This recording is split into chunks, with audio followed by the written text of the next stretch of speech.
Namaste. Welcome back, beautiful souls. Today's deck comparison is between two popular Waite-Smith inspired decks, the Lightseer's Tarot on the left and the Unfolding Path on the right.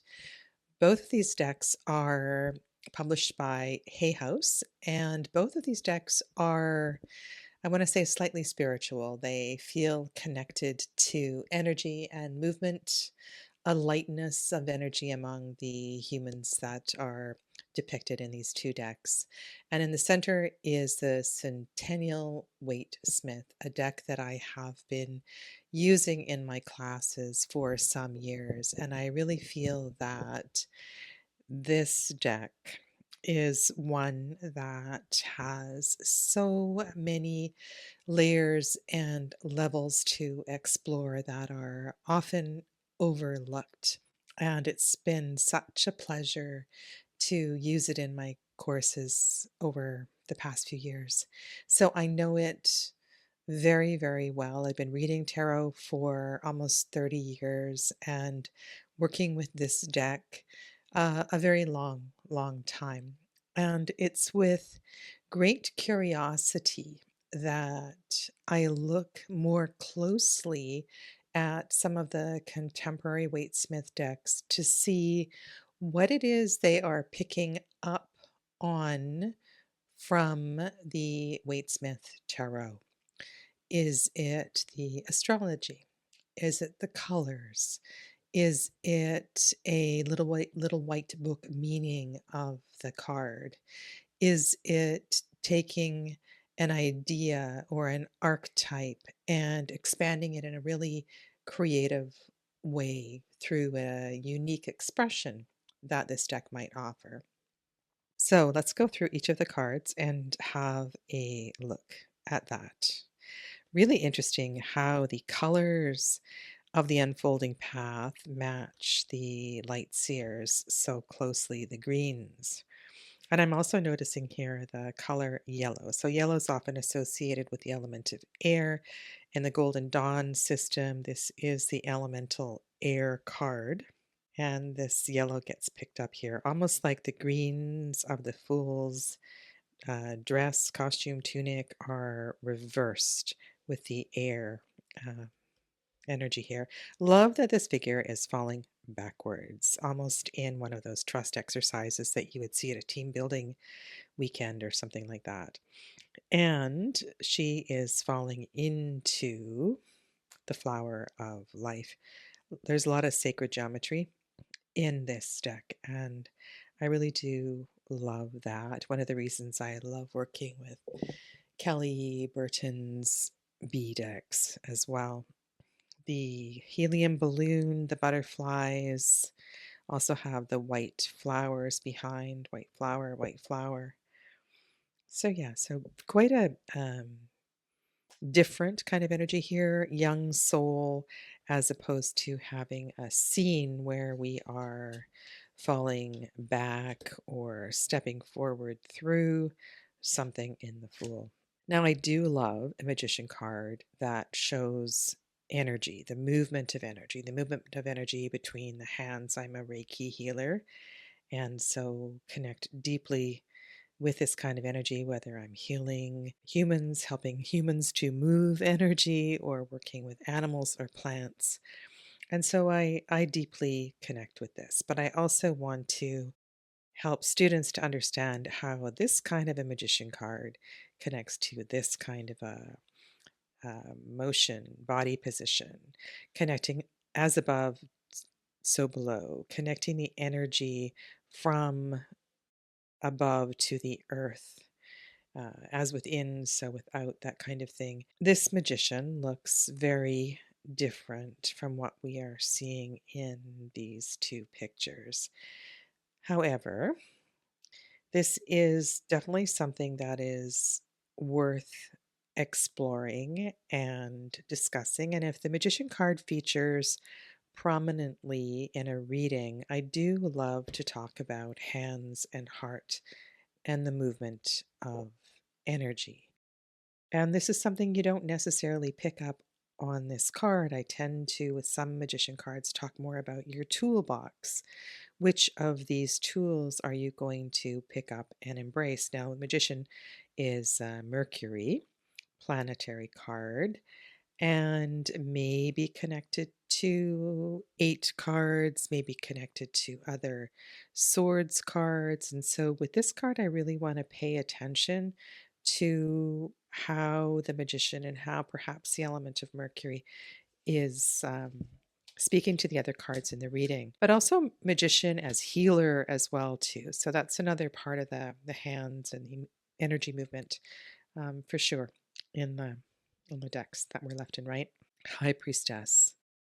I think these are all fantastic cards. And we see the veil sort of opening in the background here. We do have runes in this card. And then if you look at the earrings, there's something going on with the earrings as well. And I love the little subtle details in the Lightseer's Tarot. There's always something you can find and look at, and it really, this whole deck to me feels like a spiritual festival, like a yoga festival or a summer music festival. You would definitely encounter this young woman there.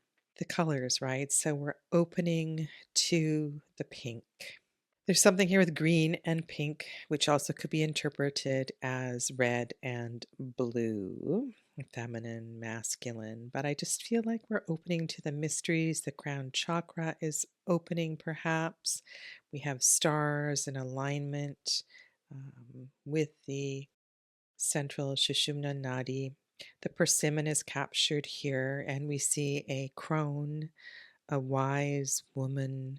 The scroll is included in this particular one, and maybe we're seeing the scroll in the earrings. It's been ages since I've worked with this deck. There may be other things that I miss in talking, but we do see the triple goddess symbol for sure in the unfolding path, and a, what do I want to say, knowing, inner knowing, wise one energy. The young woman closes eyes, looks within. The crone sort of gazes beyond, looking without, offering up the energy of the old myth, right? The Persephone Demeter story.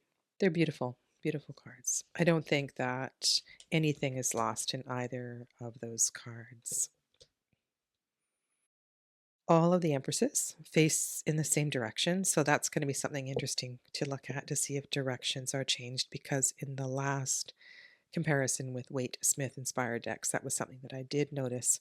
Anatolian's shift of directions in both of the decks that I looked at were different, and I think that's something we can definitely talk about. Now, this cloak here to me looks like water energy. This card is usually associated with the planet of Venus. We have an earth belly here, perhaps Venus up in the sky. Venus, the experience of Venus being one deeply connected to all of the senses, the sensorial experience of living here on the planet Earth, deeply connected to both the internal feminine experience as well as the general divine feminine development of our characters, regardless of your gender identification. I think beautiful, beautiful paintings here. This river that flows on the right side of this card may be what the artist is picking up on here. The light, the fire in the background. I think this really speaks to the dynamic energy. We also see perhaps the sun in the background here, the dynamic energy of the Empress, the fact that she indeed is a sovereign leader unto herself, with or alongside or as a counterpart to the Emperor himself. And so let's look at how each of the decks uses this energy, if the two cards speak to each other. So they are not back to back. They are reflective of each other. This is kind of beautiful how this deck does that, actually. I'm looking at their crowns and how their crowns are depicted energetically rather than a three-dimensional sort of crown. And then in the Light Seers Tarot,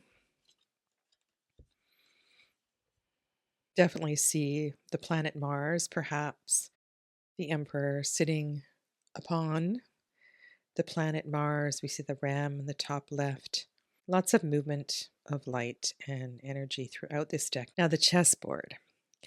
I would connect the energy of chess with air and kings of swords. For me, kind of unusual to have the chessboard in the Emperor card, where I was going to say where I may choose something more symbolic of leadership. Granted, this is the king piece from the chessboard. I'm not sure. I just feel like chess and the King of Swords fit so beautifully together. So I'll have to give that one some more thought. But let's look at all the emperors together. The Light Seers Tarot picks up on the leg position that we see in the Tarot de Marseille. These two decks have a goldy brown, similar color in the background. And they all have a red shirt or robe. And perhaps the king piece is in lieu of the ankh, but which we have here. And do we have the orb? I guess it's in lieu of the orb because we have the ankh on the tattoo. And the ankh is on the tattoo, notice, on the left arm, on the intuitive arm. So that's kind of cool. I talked a little bit about the reversal of energy in Tarot of Echoes in the last Waite-Smith inspired deck, side by side. And I appreciate those sorts of questions arising in a deck. So now we have the Hierophant. They're all called the Hierophant. They're all spelled correctly. Yay. I know sometimes in decks that's a pet peeve of mine. This one I've always found a little odd. And yet I also understand the joy, the bliss that comes with receiving knowledge from a higher place. And something else I'm noticing here is that we have a conversation going on between the pink in the High Priestess and the High Priest. So that's kind of cool, actually. A connection, perhaps even a physical connection between the messages, between on high and the experience of being here in this earth, upon this earth. We have the keys. Do we have the keys in the Light Seers? I'm not sure. But there is a feeling of a sacred energy above this Hierophant as well as in the air up here. What about the colors or the background? If you're working with the energy of Taurus, does this feel earthy, Venusian? Certainly the green colors pick up on the energy of Venus for me. And there are quite a few decks that have many symbols. I'm thinking of the one with the Dalai Lama as the Hierophant in the black and white deck. I think it's called New Era Elements, maybe, that deck that has lots of challenging cards. But yes, do appreciate the many symbols of spiritual teachings on the stool of the High Priest. Lovers. Very similar looking cards. This card reminds me very much of the Marielle Tarot, and I'm sure that Chrysanne was inspired by that particular card, even the colors with the red in the background. And I think that also does connect us to the energy of the devil, this card sometimes being a counterpart to that card. And we have diversity of ethnicity, a great deal of tenderness in both of these cards. Okay, so lots of interesting things in these cards.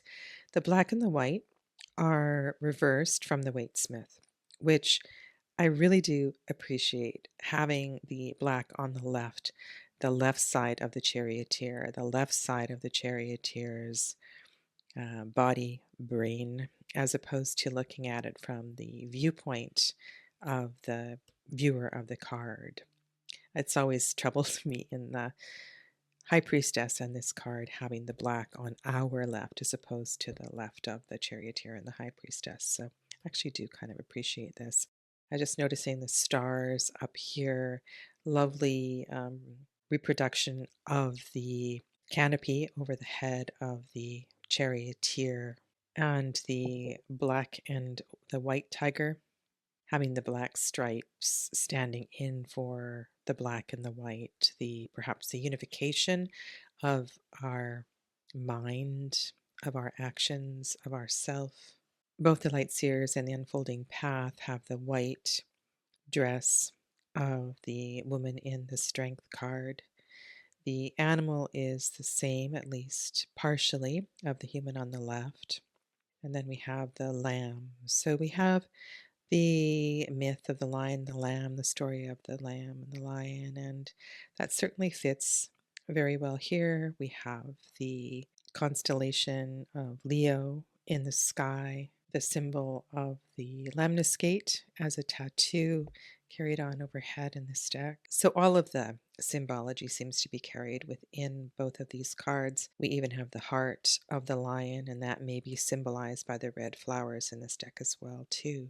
The sign of Leo being connected to the heart space. This is a really interesting hermit card, the way the hermit floats above. And I don't know whether you actually see this hermit sitting on the mountain. I see this one more as floating in the air. We have the path, and this looks like to me like a dream, a journey within. Hermit is facing in a different direction from the traditional position of the hermit. This one matches, and here we have a six-pointed star within the lantern. And the stave or the walking stick of the hermit has changed hands. The Wheel of Fortune. So we see here two discs that carry the symbols from the wheel overhead. They feel kind of ethereal, magical, energetic. This figure here, is she in control of the turning of the wheel? There's something about a Marseille wheel, a traditional wheel, that I've really come to appreciate, this energy of change and the fact that change is the unpredictability of change, the unknown of change. Both of these cards have a yoga pose. One is tree pose, very difficult to do on top of a wheel, and yet she has a happy expression on her face, beautifully balanced here. We have what looks a little bit like black feminine energy coming out of the left palm, white energy coming out of the right. There's certainly a symbol of balance here as well, too, in this lotus pose. You know, it's funny, when I first started working with the Waite-Smith Tarot, I didn't really appreciate all that was going on in the cards. And now I have gone almost full circle. While I really do enjoy working with Waite-Smith inspired decks, there's something about the Tarot de Marseille, the classic Waite-Smith decks, that really are a gift to tarot readers. Libra, this reflection here, we see a balance of the bowls on the sword. So rather than having two objects, they have been joined in this particular card. The red dress matches the red robes. The scale is floating, not manipulated by justice, which is really interesting. And the sword is also levitating above the hand, so that's kind of cool.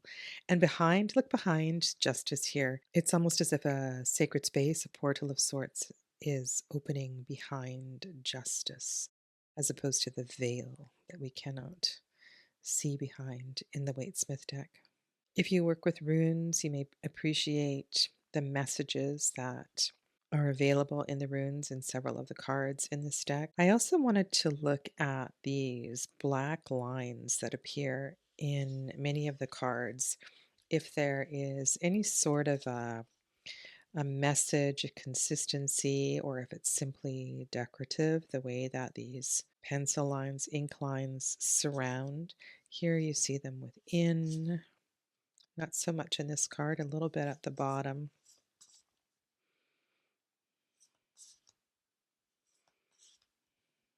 Perhaps they're just simply in lieu of a border. So if I didn't already say, very similar hanged ones. The wisteria, I wonder if the wisteria is symbolic of something. The light emanating from the hanged one appears in all of the cards. And I guess something I do appreciate for sure in the light seers is this color green. This is elemental water in the golden dawn, and so I can certainly pick up on that association here. When I look at the death card on the left, I don't think I ever noticed this shape here. It almost looks as if like these are the horns from the devil card. This one is named Death and Rebirth. I was just reaching for the strength card to see if this is the same woman at a different stage of life in the death card, because in the Waite-Smith we have the same woman in strength and death. So I don't think so. That's one of my favorite things, is the connections between cards, whether it is explicitly stated by the creator or not. All right, so we have sun and moon. Again, lots of energy. We have a hint of angel wings in the background, light around the crown, which comes from the path, and the hint towards Keter in this card. We do have the irises here, and a hint of a pregnant belly, which is not sure I've ever seen in a temperance card before. We have on the wrist, we have fire and fire. You'd think one of them would be water, and Capricorn, devil.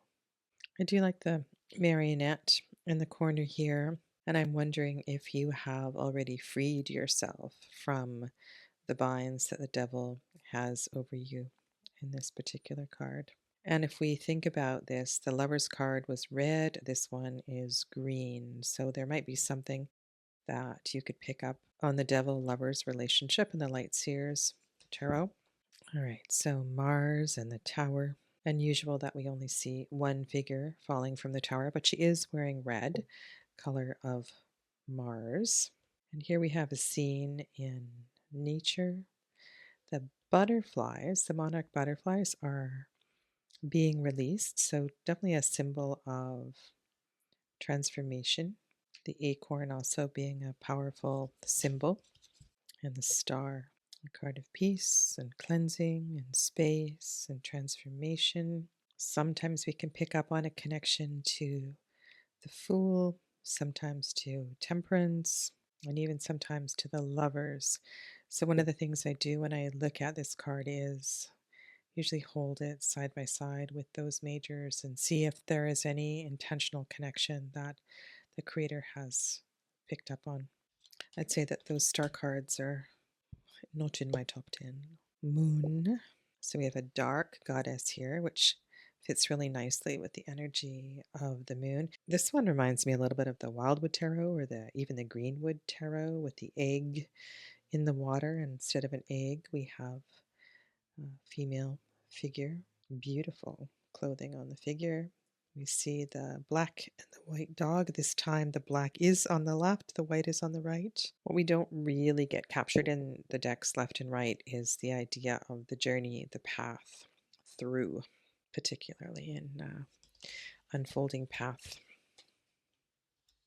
Sun, card of joy, life force, energy, and love. I really do like the fabric, the way that Athene has used this in lieu of what the baby holds, or the flag that the baby holds in the Waite-Smith Tarot. I think this is a very joyful sun card, if nothing else.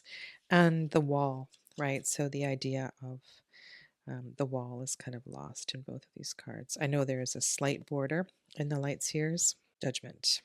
Powerful release and transformation. I think this is a very moving card. If we're looking at Judgment as elemental fire, maybe we could speak to the colors in the unfolding path, an awakening, enlightening, even an initiation. I feel like Initiation might be a good word for that deck. And then we have the World card. Such a beautiful, voluptuous figure in the unfolding path. We do see the same four fixed symbols in the corners, same order as the Waite-Smith. And then in the Lightseers, we have some platonic solids around the edge. Rainbow color in the dress. This to me looks like an Ouroboros. And the mandorla is replaced by a wreath of flowers here. I mentioned that I haven't used the Lightseers for a long time, and I didn't say that the Unfolding Path is a new deck to my library. Many of you asked me about it again and again, and I didn't purchase it for a long time, but I wanted to have it in hand to compare with the Lightseers to really have a closer look at it. I don't think you can really know a deck until you have it in hand and you start working with it. So I will be doing some readings with this deck over the next little bit. Okay, so Ace of Wands, we have the awakening of the pineal gland, the third eye chakra. I think this is a really beautiful card. Two of Wands is not an easy card to read. First decan of Aries, Mars decan in a Mars sign. And so there's a strong energy of potential movement or strong energy of potential in this card, but it's early. It's a 2. It could have aspect of relationship in this card. And so really it's hard to read in isolation. This woman's awfully happy in this card. Is she about to jump off here? I'm not sure. This one being inside to me is a little odd. She is looking out. It is in a different direction. There's always something about body positions. So when the legs are going one direction and the face is looking in another direction, it's awkward. She's certainly not going anywhere soon. Three of Wands. Sun in Mars. I think the solar decan here really speaks to potential, but it is a 3, so it hasn't developed yet. And yet we know this warm feeling, this feeling of growth and energy. We are definitely on path. I don't think anything is stopping us here. Four of Wands. Wands of drive and will and passion, creativity are in this place of stability. Foundation, a new beginning, perhaps. Fours as the Four of Hesed, this first place of manifestation in the Tree of Life. Venusian decan. So we do have the colors of Venus here, Venus and Mars. That's kind of cool how she does that. And in a gay relationship, how would she be depicting that? Perhaps Venus and Mars? I don't know. Not every deck creator is going to bring in those subtle hints of decanic association, but I do like to have a look to see if it is there. So 5 of Wands, first decan of Leo. Interesting. I'm almost picking up on a mountain here. And unlike the card in the center, we have both masculine and feminine energy in the struggle and the challenge of the Five of Wands. We have some feminine and masculine hands. Interesting, we have also red crystals and orange crystals. And I think there's crystals in both of these decks. So if you work with crystals, for sure, we'll be able to speak to that. This card here, it almost appears as if each of these figures is working to their individual purpose. Like nobody's working together towards something collective. And I guess it kind of is the same in this card here, right? Nobody is, everybody's doing their own thing. And when everybody does their own thing, rather than working together, it kind of makes it hard to move through. And I think that point can be definitely made in this Six of Wands. Maybe in all of them, because in the Six of Wands, we see an individual person, somebody who has perhaps worked through this struggle in the Five of Wands for their own purpose. It's a really interesting question. Why are there five people in the Five of Wands if it is an individual adventure?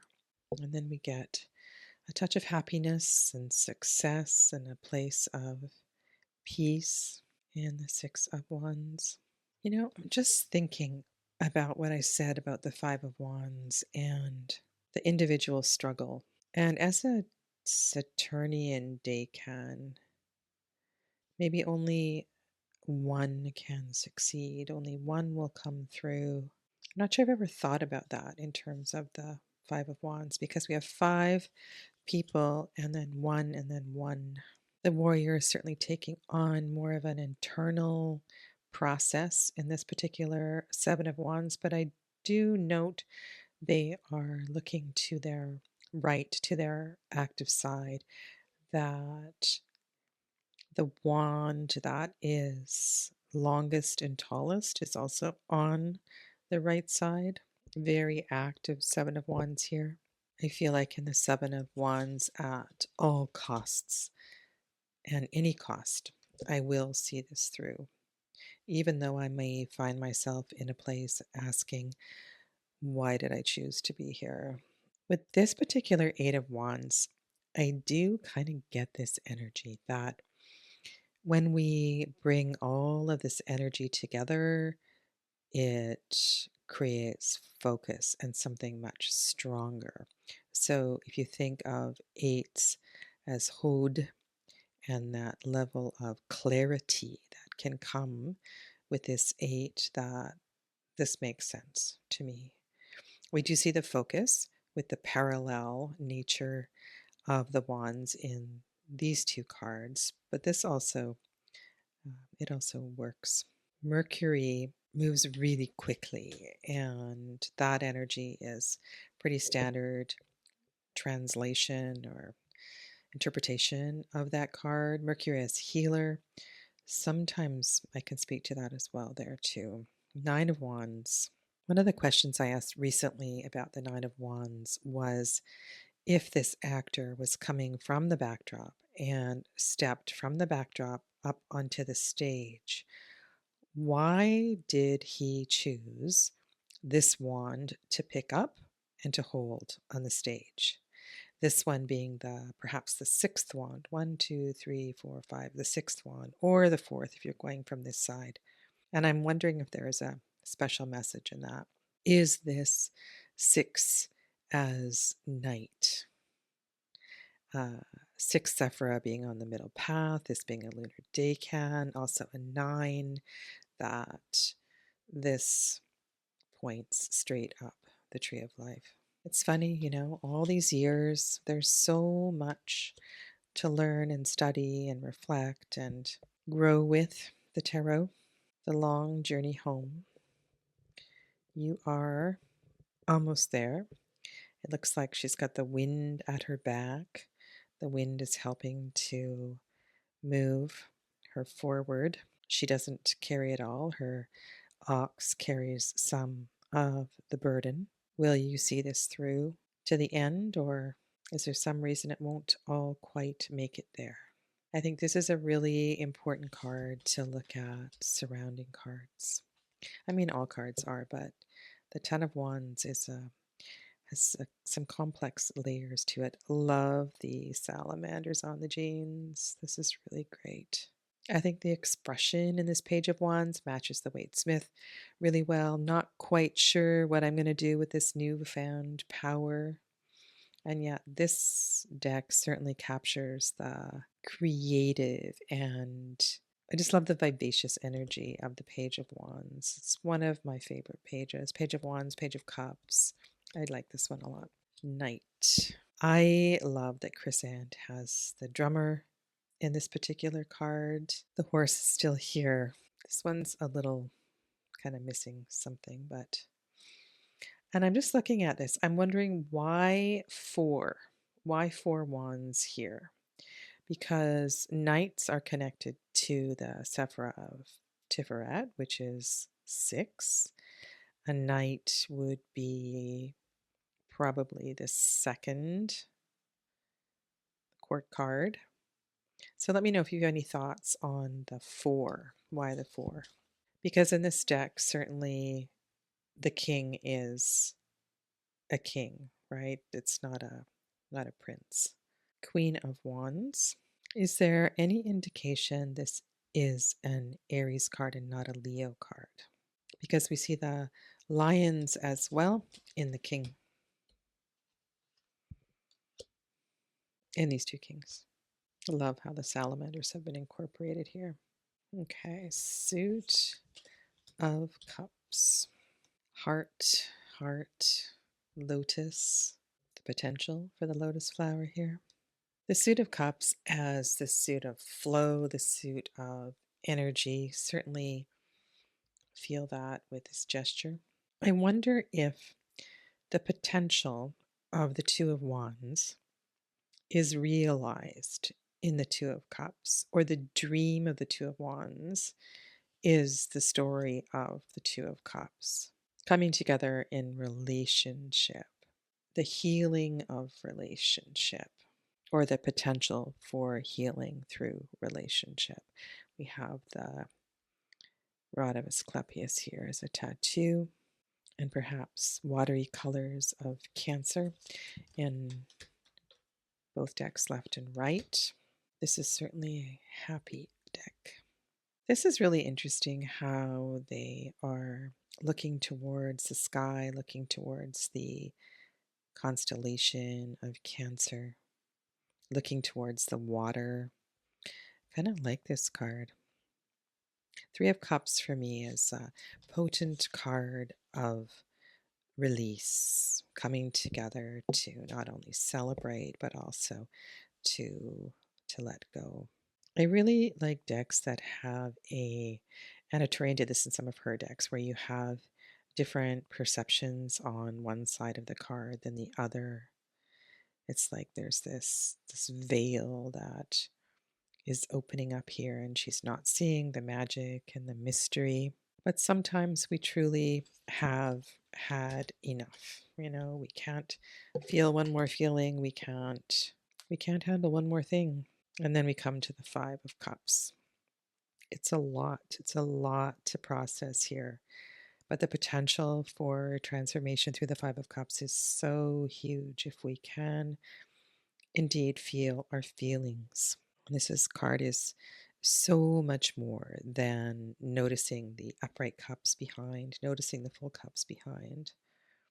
I don't get any martial colors in any of these cards. You would think it's a Venusian decan, which is the Seven of Cups. So there is most definitely an action being called to here.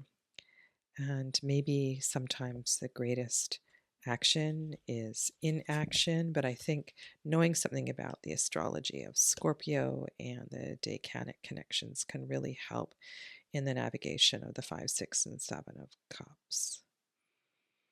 We can sometimes capture a moment of healing or a way to get through by looking back to the past.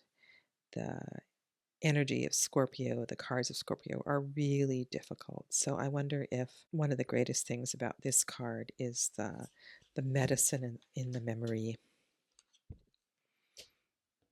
So this one is a Venusian decan, and I like that decanically the Eight of Wands follows this card. It's like the Eight of Wands and the Knight of Wands pick us up and out of this really difficult situation where the water just becomes so overwhelming. And yet we do see a flow of energy here. If this figure can notice this release, that's really kind of beautiful the way that Chris Ann has drawn this one. I think it's more than just, pick one. It appears like she's weighing her thoughts.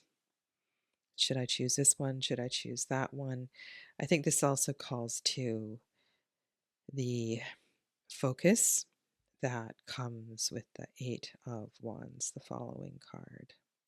The tarot is so interesting, the way that we can read it, read connections through suits, read connections through astrology, through connecting symbols on cards. The challenge that lies ahead in the Eight of Wands typically is drawn as a mountain. We can't see what we're moving towards in this particular card. We hear it's like the gesture with the hands holding the hat on, or are those hands going to open up a veil of sorts? And so interesting that this deck creator chose to leave all of these cups as sort of in a chaotic arrangement. And perhaps the intention was burned in the fire. The Lightseer's Tarot is a deck that I take with me when I go to parties. I've done lots of readings where I do 6 or 7 or 8 readings at a party, and sometimes I will take, if I have 9 clients, I'll take 9 decks and I will let them choose the deck they want to use. And sometimes I will just find that I've picked the perfect 9 decks for these 9 people. But I usually take this deck when I go to an event. There's always somebody that kind of needs to receive this energy. And so I need to spend a little bit more time with the unfolding path and really find its heart. This is an expansive card, and I think both of these cards have captured the idea of opening and expansion. Jupiter, right? Pisces, ruled by Jupiter, Jupiter Decan. I particularly like this one, but they both do a good job of that. And this is such a bittersweet card. Final card of the zodiacal year, and yet a time to embrace blessings and all that surrounds us, the gifts. Nice to see pages of different ages. This card kind of bothers me. You know that expression, when pigs fly? I don't see the Page of Cups in that way at all. I think the Page of Cups teaches us something about trust, faith, and I know several adult Pages of Cups who really do help. They're a lovely part of friendship groups. They have such a youthful energy to them regardless of their age, and I'd like to see that card done well.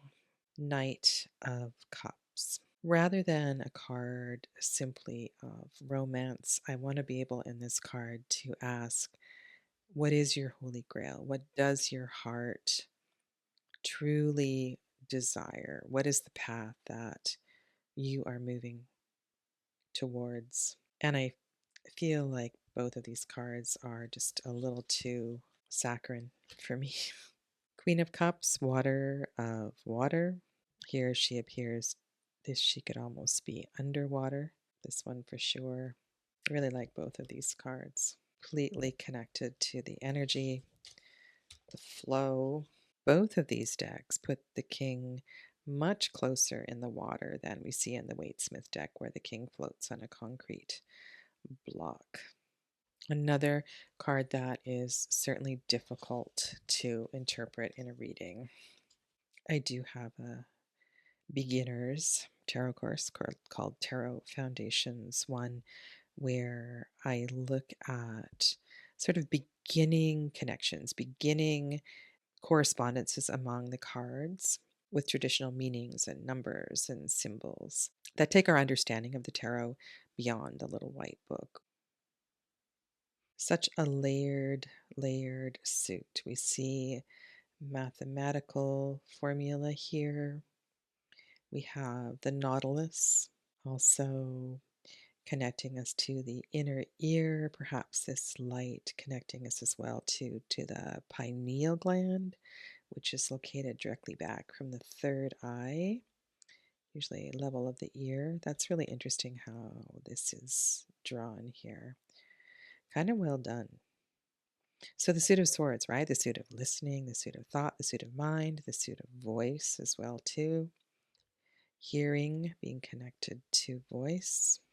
Two of swords. So we have the moon. I do like this one, how the two crows or the two corvids are speaking. They're each trying to deliver a message, and yet it's getting all tangled up. Perhaps this is Libra symbol here. This is kind of cool, the way the hilts of the two swords are connected. One goes up, one goes down. Perhaps this is a way to connect information from above and ground it down to the earth. We have the white and the white, and here we're connecting to the internal with the color black. Is this simply a release? Is this laughter? Is this a scream? Either way, it's a letting go. Where in this particular expression here, it feels more like more distress, not quite ready to let go. And then I want to think about this also as a three. So in threes, things are still held within. If you think about Empress and Saturn and Binah, the element of air also being connected to the heart space. And then in the Four of Swords, we integrate. We integrate that which we are ready to release. And I like how she's included the heart in this Four of Swords. The crows are still kind of noisy here. This is kind of well done. Almost like we have the blood from the Three of Swords here, climbing the mountain. Fives taking us through yet another challenge. I kind of like this card. This is an Aquarius decan, and I think of Aquarius and journeys through water, journeys through air. Really interesting in the Lightseers how the birds are so very noisy. And I think if several swords cards came up in a reading, I would want to pay attention to how the birds are all communicating with each other or with the human that is in the card. Another card with many, many layers. I like that the moon's included in this particular card, as this is a lunar decan. With the mask, I think it really limits the possible number of interpretations of this card. With Seven of Swords, we may have found ourselves in a place where we need to take what is ours. And sometimes the way that we do that is not always the best, but it is something that is our right to claim. And yet, that is only one way to work with this card. So, eights generally balance the sevens, and yet, in this combination of 7 and 8, we find ourselves in a place of confusion. Did we make the right choice in the Seven of Swords? So many great cards actually in this deck. There's a few decks that use the mirror as powerful reflections. And here we have the human in what looks to me like a nest. And then we see the bound wrists and the birds again here. Maybe the birds are helping to free this woman. I think the red is significant and it's missing here. We have a red skirt here, and that red would help us energetically to break free, to make a decision, to go forward. And I think there's an important connection between the Eight of Swords and the Eight of Cups. And I like that we have a mountain in this card. Yet if we read this decanically, this is a Gemini card, this is a Pisces card, so this one actually comes after this one. And so I appreciate, again, when symbols are repeated, and we have a way to connect the meanings of cards and the understanding and build stories in the readings.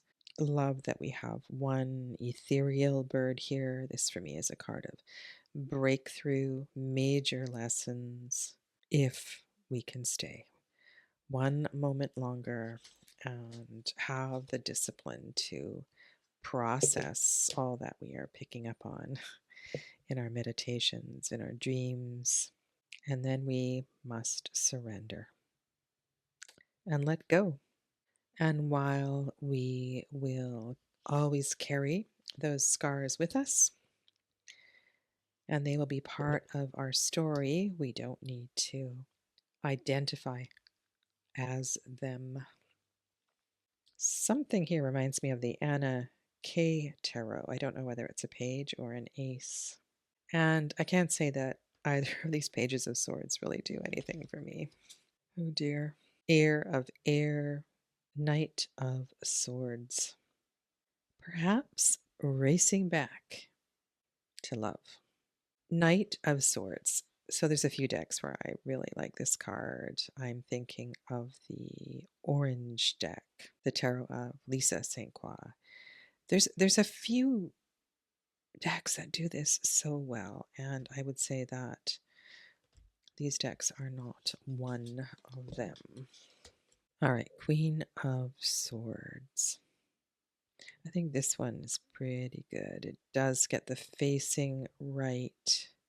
Libra. This is the card that holds space for the challenging, the challenges of the 2, 3, and 4 of Swords. King of Swords. High on the mountain, we have the owl here, master of thought, precision, wisdom, lawyer, surgeon, maybe philosopher. And then the final suit, Ace of Pentacles. Love how the coin is beginning to grow something here, beginning to grow rather than having the full blossoms around the coin, kind of like that. This is a really cool card, the Two of Pentacles. This card of the little change card as opposed to the wheel, which is for me is the big change card. A card that comes up at the beginning of winter, northern hemisphere anyway. Adapt. Be mindful of your feet, the way that you move, flow with change.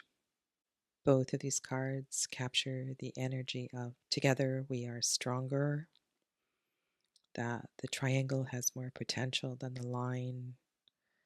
If you are connecting this card to the middle decan of Capricorn and the energy of the devil, I think the mystery of the darkness in the background perhaps maybe significant. We kind of have a interesting smoke energy in the back of this card.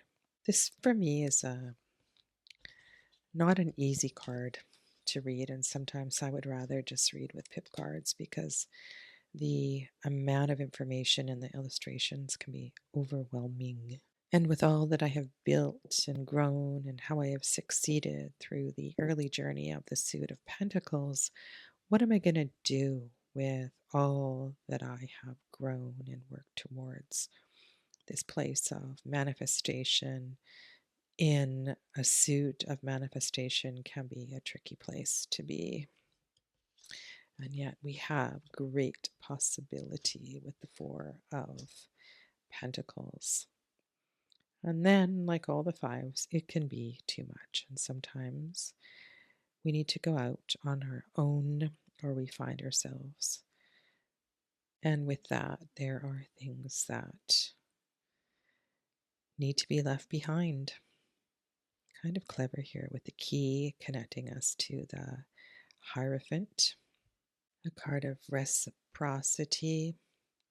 And it's so interesting here how we have sun and moon in the colors of the figures that are on the ground. And this being, right, 6 solar Sephira and lunar decan.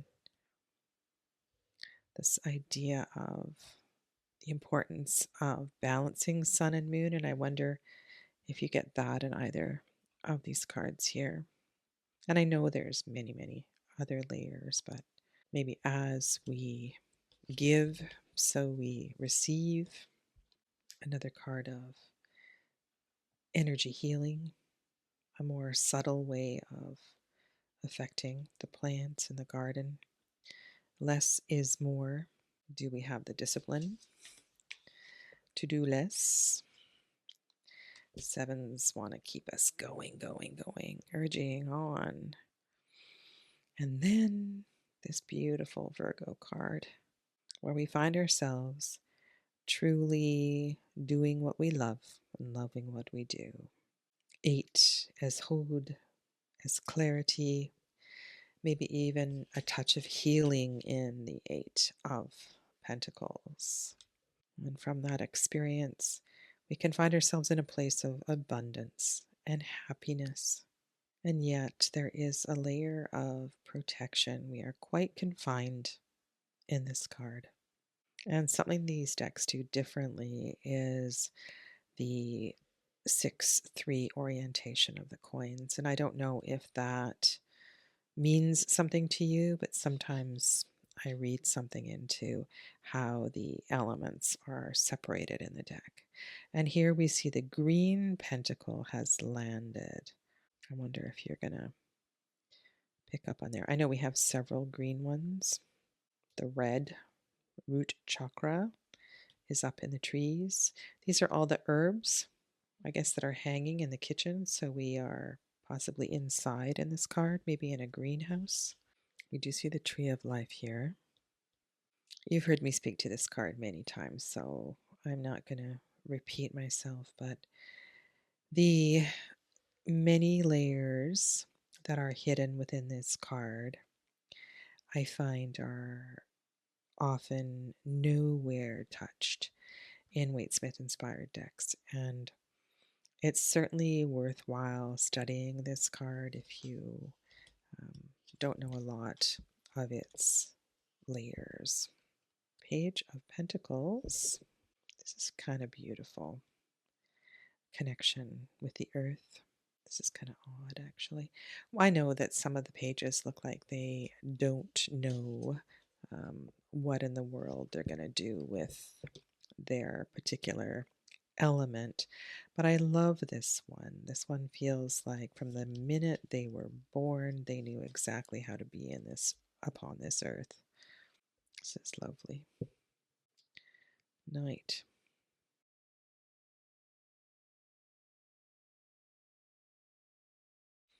Love this Earth Queen. So connected.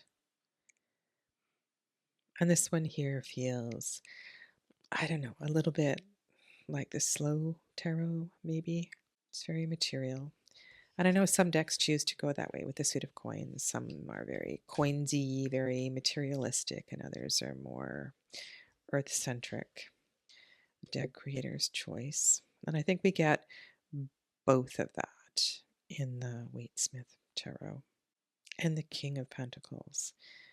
This is kind of cool, actually. I know we get a bit of red here. So if we think of kings as fire, we have the red in the background in the library, and the green for the element of earth.